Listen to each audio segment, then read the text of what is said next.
Thanks for joining us today at the Ann Arbor District Library. My name's Rich Reddy. I'm the Communications and Marketing Manager here. So here's how it works with the little peek behind the curtain on the summer game art. So right around now, we start talking about who we're going to reach out to, what kind of art we want for the summer game, because it takes a little while to find the right artist, to pitch them. Hopefully they accept the creative brief and they want to work with us, and then we start working through drafts and everything else, and we come up with some art. Typically, we don't have a very specific thing we're looking for. We're looking for summer and fun, and you've seen some of the past art if you're a big summer game fan. This year was different. We had the bicentennial happening for Ann Arbor, and we had a very specific vision for the art that we wanted based on some of the old, for lack of a better term, the hippie-ish looking maps that used to be drawn back in the day in the Ann Arbor Sun, some of the old newspapers with, if you see our guests' art now, you'll see that it looks a lot like that. So that was our vision. When you Google hippie-ish art, national freelance artists, please work for the summer game, it's not a very long list. There are not too many people working at this level creatively and just amazingly. At the top of our list was our guest today, Mario Zucca. So we found Mario online. Lots of cool work based in Philadelphia. I'm a personal, I like sports, a lot of sports stuff, which is awesome. But these really, really detailed maps of different cities. There was a Milwaukee one that was super cool. You see the Detroit one over here on the poster. Really cool detailed stuff that we wanted to see if Mario was interested in doing for the summer game and for Ann Arbor. So what we did was we gave Mario a giant list of locations and said, draw them. And then Mario did a lot of his own research, putting this all together to create the art that you've seen on everything else for the summer game this year. Few summer game things that are left if you're still interested in playing, or even if you just want to do something fun. We have our open skate, summer game open skate happening Friday, August 23rd at Yost from 6 to 8 p.m. Free skate rentals, free admission if you want to go skate at Yost on that Friday night. And then the Game Over Gala is Sunday, August 25th, 2 to 4 p.m. That's the end of the summer game, so you can join us for that. But now, I'm as interested in you in finding out all about Mario Zucca. I'd like to introduce this year's summer game artist, Mario Zucca.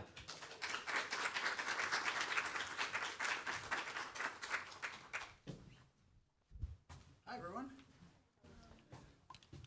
Got my big jug with me that my wife jokes about me carrying this around everywhere, but it's handy for things like this because I can just lean down and sip from my big straw.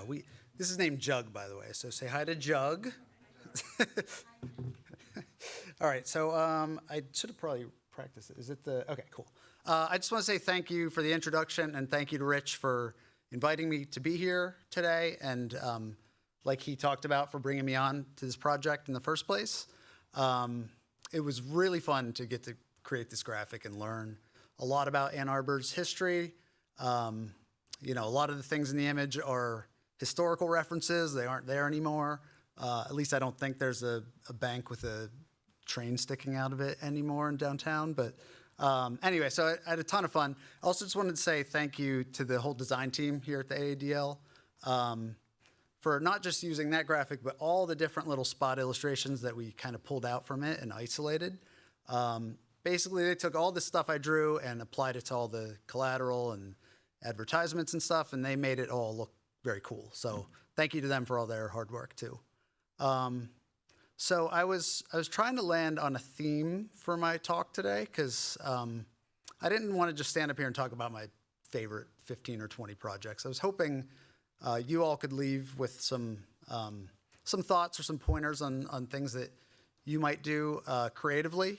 So what I wanted to talk today about is the creative journey. Not just my creative journey, but sort of all of us. Anyone who has any sort of creative endeavor. And so I was looking through my past work. It was about 20 years worth of illustration work, and I was seeing how much my work has sort of grown and changed over the years, and it started to feel like a journey of sorts. But then I kind of asked myself, like, what does that really mean? Like, what is a creative journey? It's kind of a buzzword. It sounds maybe a little more like grandiose than it needs to sound, but and if we are on this journey, like, where are we going? What's the end destination of this journey? You would never go anywhere without. So my little guy, here we go. Yeah, where are we going? You never go anywhere without knowing where you're going. So decided today I wanted to just highlight 3 different projects from throughout my career that represented turning points for me, or detours, you might say, where I just tried something a little different and kind of went down a different path. And I just wanted to talk about some of those experiences and some of the things I learned. And it's my hope that by talking about that, maybe you could walk away with some thoughts or some pointers on things that you might do in your own journey. So we'll all kind of pack up in the family station wagon and go for a little journey. As they say, every journey starts with its first step, and every good slide lecture, I think, needs to start with the obligatory childhood drawing. So this is mine. I drew this when I was like 4, going on 5 years old, and I remember drawing this at my good family friend's house. Her name was Joanne. She was sort of a grandmother figure to me. And Joanne was a kindergarten teacher. And I remember drawing this and how impressed she was that somebody as young as me was thinking about things in 3-dimensional space. And how how good that felt to get that little bit of praise. And how it really was one of the first times that I can recall thinking, like, maybe I'm good at this art thing. Maybe it's something I should keep pursuing. So like any good young artist, I kind of just drew inspiration from the work that was around me. So, for example, the art of Martin Hanford and the Where's Waldo books, which I think you probably can see a pretty clear inspiration from in a lot of my work. The amazing portraits of Philip Burke that I'd see in the back of Rolling Stone magazine. And like a lot of kids, I loved Marvel Comics. So much so that my parents bought me this book, How to Draw Comics the Marvel Way, which I must have read cover to cover 1,000 times. I mean, I loved that book, and there's such a wealth of information. But as a young illustrator just starting out professionally, these 2 artists probably inspired me the most. On the left is a drawing by Robert Crumb, who a lot of you are, I'm sure, probably familiar with, the famous underground comic artist. But with Crumb, I actually didn't love his comics too much. If you've never read a Crumb comic, they're pretty lewd. But I just loved his drawing style. I love that crosshatch technique. And the way he would just use these little tick marks to build up value and create form. I was just fascinated by that. And then the artist on the right, this is an illustrator named Mark Summers. Now, I know Ann Arbor is the land of Borders books, so I hope I can mention Barnes & Noble without getting booed off stage. But if you were ever in a Barnes & Noble, like late 90s, early 2000s, you may remember they used to have these huge portraits of different authors around the store. Mark Twain, Kurt Vonnegut, Edgar Allan Poe, etc. They were all by this artist, and he worked on scratchboard. And I became really intrigued by the medium he was using. And if you've never used scratchboard or seen it, it's essentially a white clay board. It's coated with a thin layer of black India ink, and you draw on a little scraper tool. Or in my case, I'd usually just use a little X-Acto blade, and where you draw turns white. So it was essentially just drawing in reverse. And I became fascinated with that idea of, instead of building up your dark values, you're sort of pulling your light values out. And that was something I really fell in love with. So sort of this crosshatch technique of Crumb, this scratchboard of Mark Summers, and I kind of had me a style. And this is indicative of a couple of the early pieces that I did right out of school. I would draw on scratchboard, I would scan them in, and I would just add some really simple graphic color in Photoshop. And these were a couple pieces I did for a publication called the American Medical News, which was the trade publication for the American Medical Association. And I'd be lying if I said these were the most engaging illustrations. There's a lot of doctors in white lab coats running around doing various things. And the piece on the left was a piece about creating office culture, and he's literally creating a culture in a petri dish. I think the piece on the right was something about like older patients feeling interrogated when they go to the doctor, something to that effect. But I was very grateful to have this work because it was a paycheck, and it was a pretty good paycheck, and it meant I could survive doing illustration. Another client I was very grateful for was ESPN magazine. The subject matter was always sports, obviously. So, and as Rich mentioned, and as you'll see later, sports, I'm a big sports fan. It's become a big part of the work I do today. So I often found this kind of work much more engaging. But it was also a big name and a big national publication. So I was very grateful to get to work for them. So that kind of sets the table for our first little detour here. Now I just wanted to talk for a minute about these portraits that I did back in 2010. I'm just going to put Jug to use here. So just a little context on these. I just have a few slides of these that I'm just going to sort of flip through as I talk about them. It was 2010. I'd been illustrating for about 6 or 7 years at this point, and I kind of just reached the point, like creatively, I was feeling very uninspired by a lot of the work I was doing. As many of you, I'm sure, remember, 2009, the housing market collapsed. It was not a good time for a lot of people, myself included, financially either. So creatively, financially, I just really wasn't in a good spot, and I was sort of floundering, trying to figure out what's next for me. So I started these portraits, and the concept behind these was, like I said, it was in kind of a weird place. So I found this company. I had no attachment or connection to this company whatsoever. I honestly can't even tell you exactly why I picked them, but it was like a medium-sized company, 50 or 60 employees, and they had headshots on their website. So for whatever reason, I said, I'm going to draw every person at this company. I don't know anybody, but I'm just going to draw them. And then my idea was I was going to fold up each portrait, put them in a little number 10 envelope, and mail them to each person at this company. Completely anonymous. I didn't want them to know. So I imagine, like, everyone ever see the movie Office Space? I imagine like an office like that where it's just kind of sad and like boring, and like one day just, Ed from IT gets a portrait in the mail, and then Sheila from accounting comes over and is like, did you get one of these portraits today? And then, Steve from whatever department comes over. It would just be the weirdest day in this office.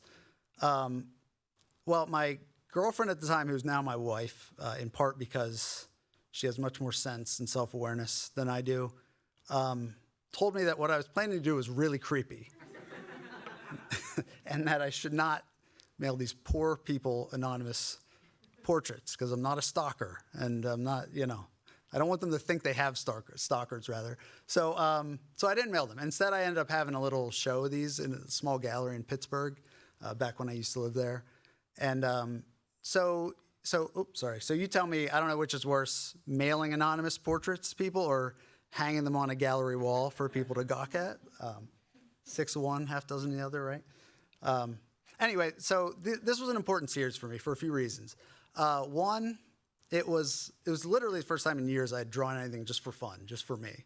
And then the second reason was it was the first time I'd ever drawn anything in ink without pencil sketching at first, which may not sound like that big of a deal, but for me it was a huge deal because, I grew up learning, how to draw comics the Marvel way, basically. Like you pencil sketch out everything, you make sure all your proportions are right. If you're going to draw a human head, it needs to be perfect oval. The eyes should be perfect midpoint between the top and the bottom of the head. Everything should be symmetrical. And to just sort of say, why am I following all these rules? Like, why can't I just draw something? And if somebody's head gets a little misshapen, or one ear is bigger than the other, or one eye is lower than the other, it doesn't matter. Like, and it took this to kind of let go of those rules, and it was very freeing. And then the other reason this was important is because it was the first time I really explored portraiture. I went to a graphic design program for undergrad, and I don't think the word portrait was ever mentioned once. Everything there was, high concept. If you're going to be an illustrator, you should be doing like op-ed style, visual metaphor stuff. It's very topical, and you should be saying something grand with every piece of art you're trying to make. So the idea of just sitting down and drawing a picture of somebody was actually really foreign to me. So doing this, through this process, I learned that I really like doing portraits. And so I started to develop a portrait style. And these are quite different than the work I just showed you, but I developed a style nonetheless. And I did so just by doing personal pieces, just completely for myself, just people that I was intrigued by for one reason or another. Here you see a picture of Jeff Goldblum, just because I think he's one of the funniest, weirdest people on the planet. In the middle is Emma Gonzalez, the Parkland school shooting survivor turned activist. And then on the right is a hip-hop artist I really like named Joey Perp.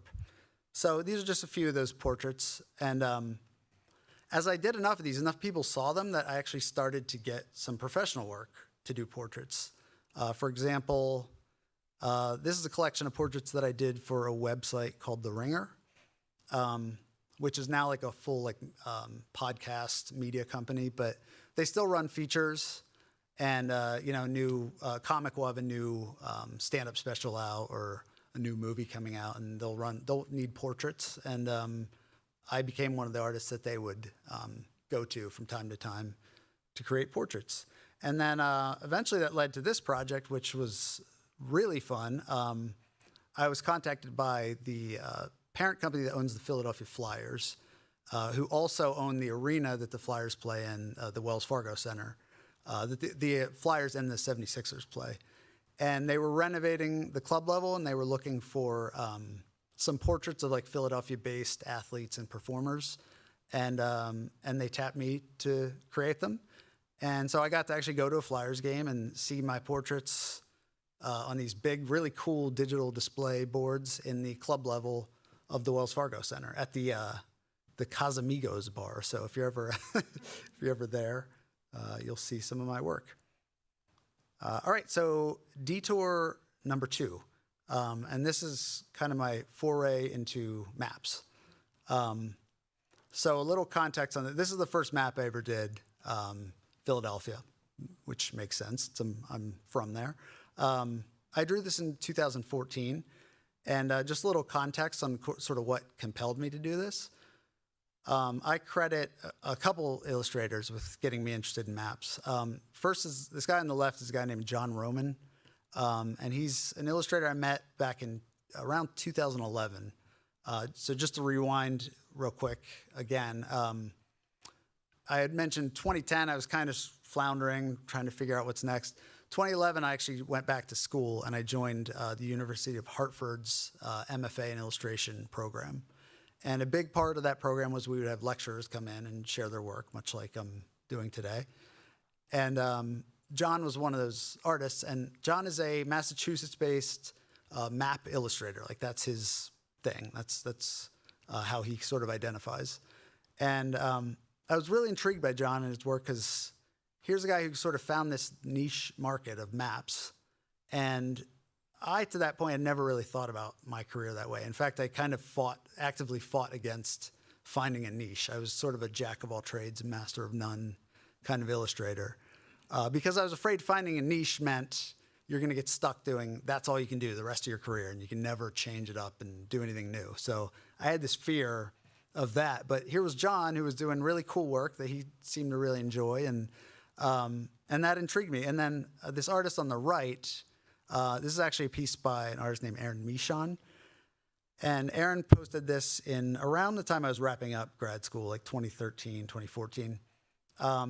And he made this illustrated sort of personal love letter to Brooklyn.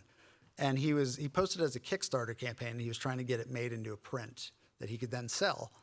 And I became really intrigued by that idea because a big part of my grad school experience, they really pushed that idea of self-authorship and going out and sort of making your own work, making your own projects, and figuring out how to sell yourself.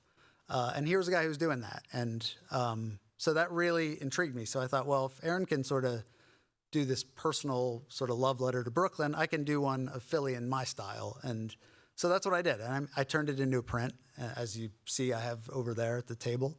And I started to sell them, and they started to sell pretty well, and people seemed excited about it. And I thought, well, this is cool. Maybe I should do this again. I'm originally from the Pittsburgh area. So I said, well, why don't I do one of Pittsburgh? And this one actually did even better. People seem even more excited about this. People from Pittsburgh, by the way, really love Pittsburgh. It's smart that they have a brand, like a black and gold brand, because you go to Pittsburgh, literally everyone's wearing black and gold. But anyway, so I did Pittsburgh. I'm not going to bore you talking about all of them, but basically over the last 10 years, I've done one a year of these maps. And they're all very dense. And if you want to get a closer look, like I said, they're over at the table there. Feel free to leaf through some. Like I said, I'm not going to talk about all of them, but I do just want to highlight a couple. First one is this map I did of the national parks system. I did this back in 2017. Back then, there were 59 parks. Now I believe there's 61 or 62. So this is actually a little out of date. But when I did this, I thought this would actually make a really cool jigsaw puzzle. So I started shopping it around to different puzzle manufacturers. And eventually I heard back from Ravensburger Puzzles, which is one of the bigger puzzle manufacturers out there. They're a German-based company. And they were interested in licensing this. So it got turned into a puzzle. And I was very excited because it was my first time seeing my work turned into a jigsaw puzzle. It was a very cool experience. So, and then the other one I wanted to talk about was this map of Kansas City that I did, because fast forward to 2020, and I was contacted by a guy in Kansas City who asked if he could license it. It was right at the start of the pandemic, and he was a mail carrier in Kansas City. And he said, my wife and I are starting a puzzle company. So I thought, all right, this mail carrier is making puzzle. He doesn't seem to actually know anything about puzzles, but sure, why not? I thought, I have nothing to lose. Maybe he'll sell a handful. I'll make a couple bucks. Like, sure. And it'll be cool to see my work and do another puzzle with my work on it. So I said, sure, you can license it. Well, fast forward 4 years, and Kansas City Puzzle Company turned into Birdie Puzzles. And in 4 short years, Tim and Stephanie, the owners, they've grown the company like immensely. And now I actually have all of my city maps, with the exception of the national parks one, I have licensed with them as puzzles. So, and that's turned into a really great working relationship, sort of a mutually beneficial relationship and friendship. They're really nice people, and they're doing great work, and hopefully we'll keep working together in the future. But so eventually, what started completely as personal projects, just like portraits, eventually I started to find my way into, it started to find its way into my professional work, and I started to get some commissions to make maps. For example, this piece that I did for Ultra Running Company, if anyone here is like a runner or a trail runner specifically, you might be familiar with the brand, but they were celebrating their 10th anniversary, and they wanted to commission a map of the Wasatch 100 Ultra Marathon, which is a race that goes through the Wasatch Mountains just east of Salt Lake City. And the company's founder had run this race 10 years prior in his first prototype shoe, which you actually see on the top there. And he ran this whole race, which, by the way, like 100 miles, if you've ever seen the Wasatch Mountains too, they're legit mountains. It's pretty rough terrain. The fact that people do this is just wild. But he ran the whole race, and he didn't get a single blister on his feet. And so that's what sort of spurred him to start this, to kind of build up the company. And so for their 10th edition of the Lone Peak, which was their prototype shoe, they commissioned me to make this poster. And these posters were given out to people who bought the shoe and some of their early retailers for Ultra. So that was a really fun experience. And then when people ask me what my favorite project all time is, I often mention this one, because this was another map adjacent, I'll say, piece that I did. Do you guys have sheets out? I know you guys are familiar with sheets. Are sheets out here? I don't think they've made it out to Michigan. Oh, really? All right, well, I don't get to go to Sheets much because Philly doesn't have them, but I do miss Sheets food. I don't know if it's still any good. You'll have to let me know if it's. I feel like it's gone downhill a little bit. Anyway, so back a few years ago, they held a call for artists to redesign their fleet of trucks, and I submitted a bunch of my map work, and I sort of outlined my plan to sort of make this panorama that wraps all the way around the truck of various things that are famous people and places from within the Sheets footprint, which now, they started in sort of west central Pennsylvania. They're now in like 6 different states and soon to be 7, I guess. But mostly in like Ohio, the Carolinas, Virginia, West Virginia, et cetera. But anyway, this was a super fun project. We worked with an ad agency, and they essentially had no art direction for us whatsoever, which is just, for having worked for a few agencies now, it's such a rarity to just literally have them say, it's a blank canvas, just make sure the logos stay here and here. Otherwise, do whatever you want. It was just so refreshing and so fun. So, as far as I know, some of these trucks are actually still in rotation. I did this about 5 years ago, I think. So if you're ever in Western or Central PA, you might see my big dumb face on the back of a truck going down the highway. Okay, last little detour I'd like to talk about is this drawing of Lionel Messi that I did back in 2018. So a little context on this. Like I said, it was 2018. The World Cup was going on that year, and at the time I was trying to find a way to create some work that was sort of, in lack of a better term, Instagram friendly. And if you recall, Instagram was a very different app back then. It was still very like square. Everything was square based. People still talked about their grid. So I thought, working in this sort of stringent square format, it would be interesting to sort of try out this new illustration style I was working with in doing different famous soccer players. Seemed topical with the World Cup going on. So I drew this Lionel Messi portrait, and I thought I really liked how it turned out, and I had a lot of fun making it. So I kept going with these, and I did a ton of these little sportraits, you could call them. I quickly kind of gave up on soccer players. I'm actually not that big of a soccer fan, but I did do a few. You have Zidane down there in the corner, and I think Luka Modric is there in the middle. Anyway, but I moved on to other sports, and through the process of making these, I kind of realized this was the first sports-themed anything I'd really made pretty much since my days working for ESPN, like years ago. And I started to kind of ask myself why that is. Why I love sports. It's a big part of my life. I'm a fan of mostly Pittsburgh sports, but Philly sports too. And I was wondering why I hadn't been making anything sports themed. And I realized it was totally just like a self-conscious thing. Like, I was so fixated on trying to make work that I thought would be like hip and cool.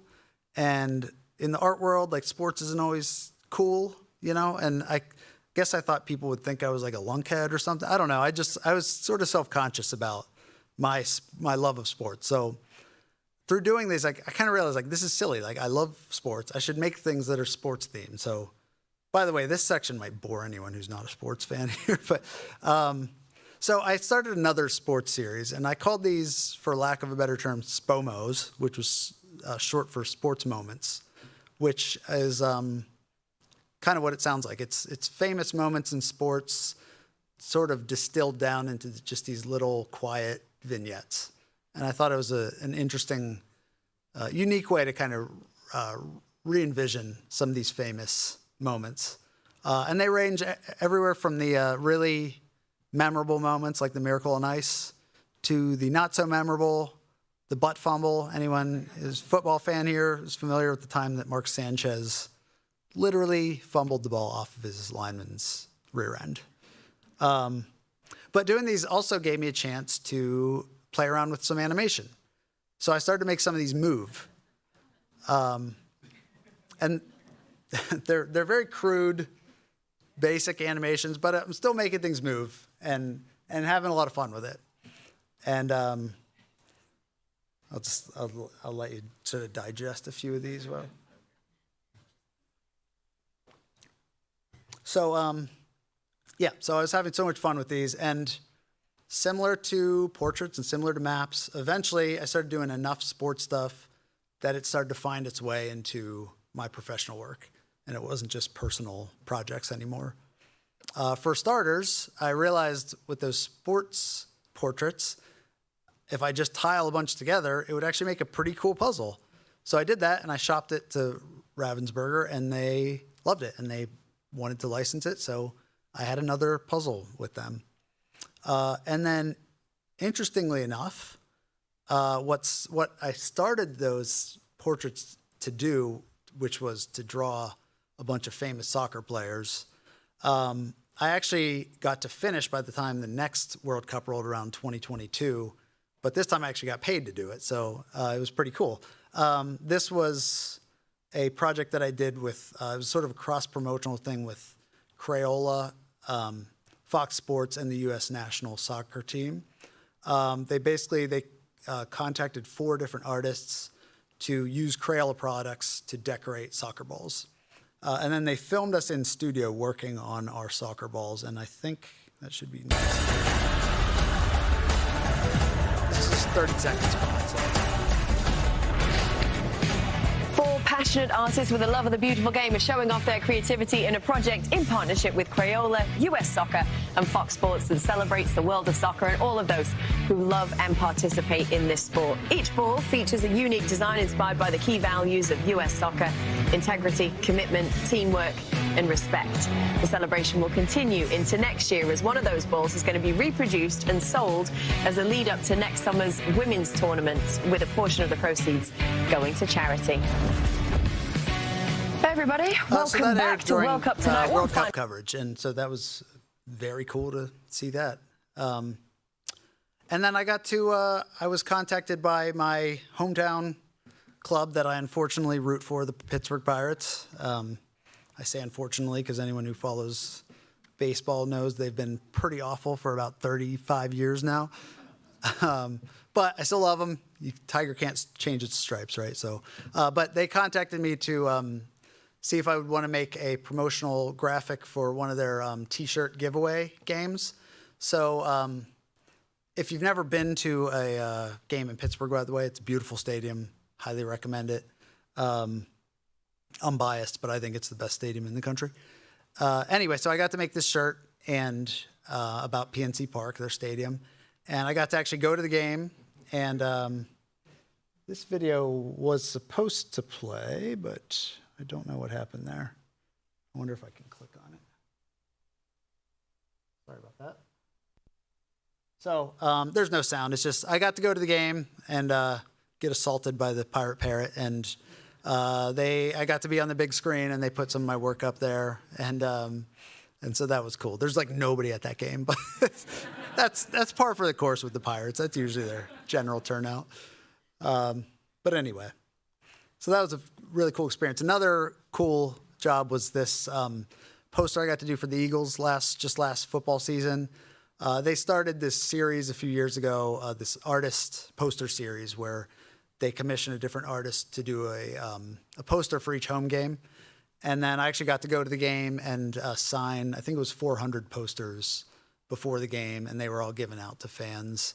And people really get into them now. They've sort of become like this collector's item, and people with season tickets try to get all the posters. And so that was a very cool experience. Eagles won that game in overtime. It was really exciting.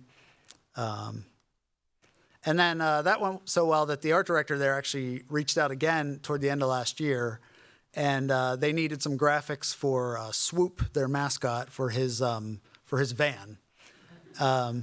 So he said, "Can you kind of recreate that style that you did the deranged Jason Kelsey riding an eagle? Can you just like make that into a Swoop graphic?" So we worked together on this, and I'll actually be going to Eagles training camp at the end of August, toward the end of August, and I'll get to meet Swoop and get some photos with my van. So another very cool experience. And then I think so this is the last piece I'm going to show you before I kind of wrap up. I got to work for the Kansas City Chiefs, and they reached out. They were looking for a poster for school and youth groups that were going to Arrowhead to take tours of the stadium. Each student got one of these posters, and the students were tasked with finding Casey Wolf, their mascot, who's hidden 7 different times throughout this sort of tailgate scene. So another very cool experience and cool client to get to add to the roster. So to kind of wrap up here, I don't know how I am on time. I think I'm still okay. Okay. So I chose these 3 pieces to talk about, which, at face value, they're completely different. They almost don't look like the same artist made them at all. Yet these are all, I feel like they have a unifying theme throughout. And as I mentioned, they all kind of represent detours on my journey. And, they were all personal projects, personal like experimentation, you could say, that eventually turned into really fun and fulfilling professional work. And I think that's really the unifying theme. And that got me thinking, going back to the journey analogy, the creative journey, it got me thinking about that word fulfillment. And I realized that fulfillment is really the end goal. That's the end destination. And, but the thing with fulfillment is that it's not a stationary goal, right? It's like it's a moving target. So just because you're fulfilled today doesn't mean you're going to be fulfilled tomorrow or the next day or a year from today. So I guess really the journey is you're constantly sort of chasing that creative fulfillment, and you're trying to always find what the next thing is that's going to leave you feeling fulfilled and happy in your journey. So just like every slide lecture starts with a childhood drawing, I think it should also end with a few pieces of advice. So I don't know how many people here make art or just have any sort of creative endeavor, but hopefully this is of some value. So basically I've taken the 3 main things I learned from each of those 3 pieces and distilled it down into 3 3-word pieces of advice, sticking with the 3 theme. So the first thing I learned from the pen and ink portraits that I was going to creepily mail to the people was that it's okay to break the rules. I think it's important to know the rules of drawing and to understand them, but you should give yourself the leeway to break them from time to time and try new things, because like it was for me, it can be very freeing to not just feel like you always have to follow these rules. So second thing I learned from the getting into maps was that it's good to find your niche. Like I said, I kind of fought that for a long time. And, finding your niche does not mean being pigeonholed. I think there's a difference there. And just because you find that one thing or that 1 or 2 things that you can get really good at doesn't mean you can't try new things. And it doesn't mean you have to do that for the rest of your life. So find your niche. I think that's a good piece of advice to leave with. And then the third thing, probably the most obvious thing, but yet the thing it took me the longest to actually listen to, was to just follow your passions. And, in other words, make art that's about the stuff that you love. It seems pretty obvious, but again, it took me a long time to actually listen to that. So, so that's really all I got. So thank you guys very much for coming. I appreciate your time and attention. And that's it. Thank you.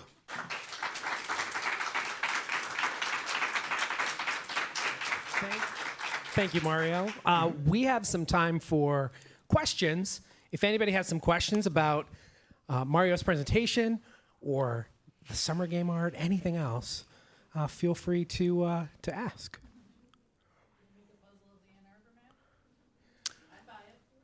That's a good question. I'd probably talk to Tim and Stephanie at Birdie and see if they want to do it. Unfortunately, I can't really manufacture puzzles on my own, so usually I have to work with a manufacturer. But I actually did float it to them, so maybe I'll revisit it with them after this weekend. Yeah, it would be cool. I think people would be into it. I'd do it. I like it. Anyone else have a question? Yes, one sec. Hi, thank you so much for your talk and for your advice. I was just curious how you picked your cities. I know you started with cities that meant something to you, but surely Detroit and Kansas City and Philadelphia all can't mean something too big to you. Yeah. So I did Philly, then I did Pittsburgh, and then I did Portland, Oregon, because I lived there briefly, like for summer quarter life crisis sort of thing. And that one didn't do so well. And I kind of realized that, my theory is that Portland is a lot of transplants, and there's not, and it was like super hip for a while, and like cities like Pittsburgh, Buffalo, Detroit, they kind of get dumped on a little bit, and they're kind of like underdog city, and they're like working class cities. So I feel like that like Rust Belt or Midwest type of cities, I feel like there's more of like a rabid civic pride, and like people just, like I said, people from Pittsburgh love people from Buffalo love Buffalo. So yeah, I tried to focus on cities like that just have that really like rabid kind of pride for their town. Yeah. Oh, one sec. For your research with Ann Arbor, what did you find the most fascinating? Most fascinating. The train that smashed into the bank was pretty fascinating. Trying to think what were. Can I actually look? I want to look at the graphic again because can I? Can you? Oh.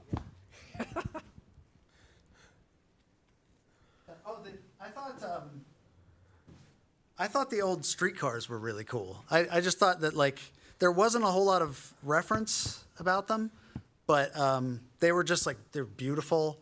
And I don't know, when did those stop? Do you know when those stopped running, Rich? There's a famous picture in the archives, AADL.org. You can search streetcar and go into the drop down. But it's it was when they were retired, and it's a really cool photo of them. I think it says, "To the scrapyard with me," or something like that on the front of the last streetcar, while the buses show off in front of the streetcars. So you should check that out online. But yeah, you're right, Mario. There's very little graphical reference to them that were there. Yeah. I think. Oh, the bombing at the CIA office. I mean, there are so many just little stories like that I thought was really wild. So, yeah, hopefully that kind of the ones that were most fun for me to draw were the trolley and the soapbox car. I really had fun with those. Yeah. Thank you. Okay. So I understand the Pennsylvania ones, you lived there, the Ann Arbor, they fed you what to use. How do you research the cities that you don't have a connection with to make sure you aren't missing something that would offend the people who live there if you missed it? Yeah. So I do a lot of research independently, I always start with just important buildings, tallest buildings, historical buildings. That's always where I start just to get a basis. Little city mag sites, travel websites, things like that. But a great resource has actually been Reddit, which I don't know if you've spent much time on Reddit, but Chicago was the last one I did. And I went on Reddit and I just said, I'm honest with you. I said, I'm not from Chicago, but I'm drawing it. Anyone has any suggestions, obscure things that I got hundreds of things. I mean, they just gave me so many great suggestions. Usually I'll often know somebody from there too that I could sort of bounce ideas off of, ask if, what they might include or exclude. But yeah, I mean, the less I know about cities, not surprisingly, the more hours I put into researching, just mostly online. And I at least try to do places that I've been a handful of times. So it's amazing what you can find with just Google Maps and, some travel websites and stuff. Atlas Obscura is another good site too. They always have some interesting off the beaten path things to see. How did you find out about the bombing of the CIA office? Because most people here don't even know that one. They've never heard of it. That was all Rich, yeah. It was our team. Yeah.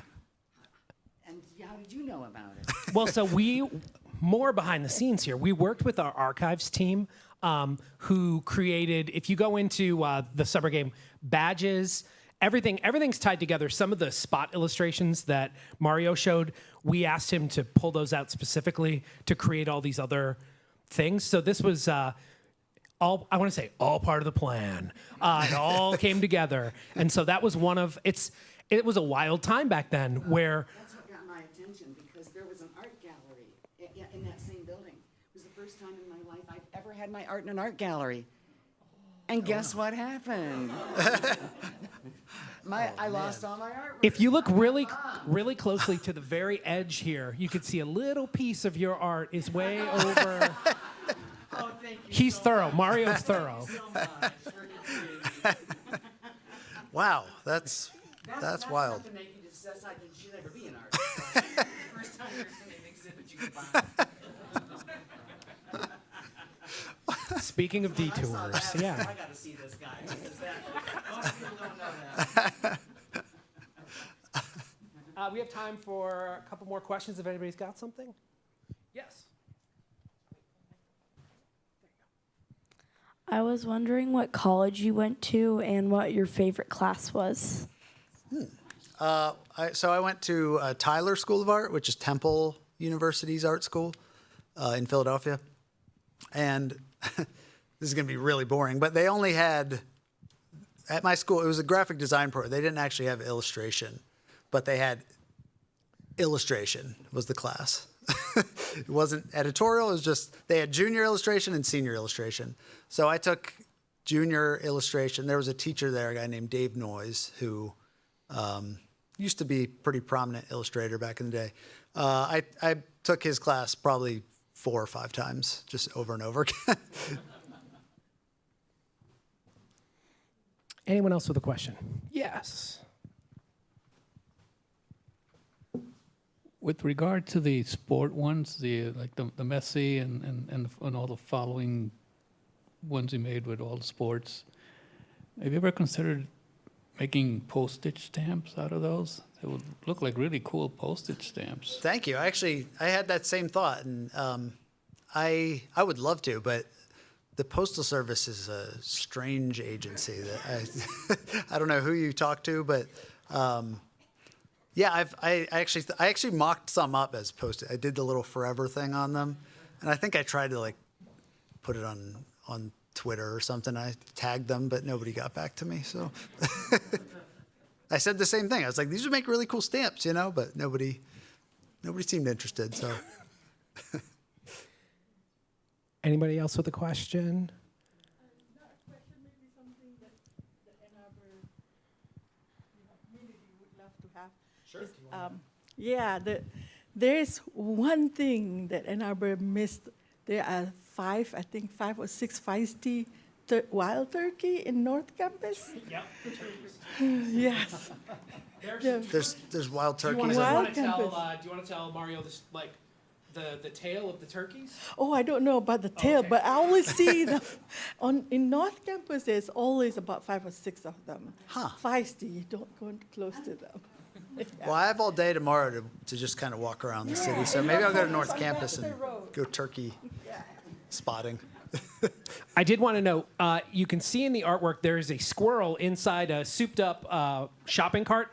We didn't ask. We said shopping carts and squirrels. That's the genius right here of combining shopping carts and squirrels. So I wanted to also point out, Mario did a lot of his own research in here. We hadn't pointed out, I don't believe, the food gatherer carrots that are on the horizon. That was Mario. So there are a lot of little details in here that that Mario did a lot of extra work to sort of flesh this out, to add to sort of the traditional historical landmarks that we had pointed out. So, yeah.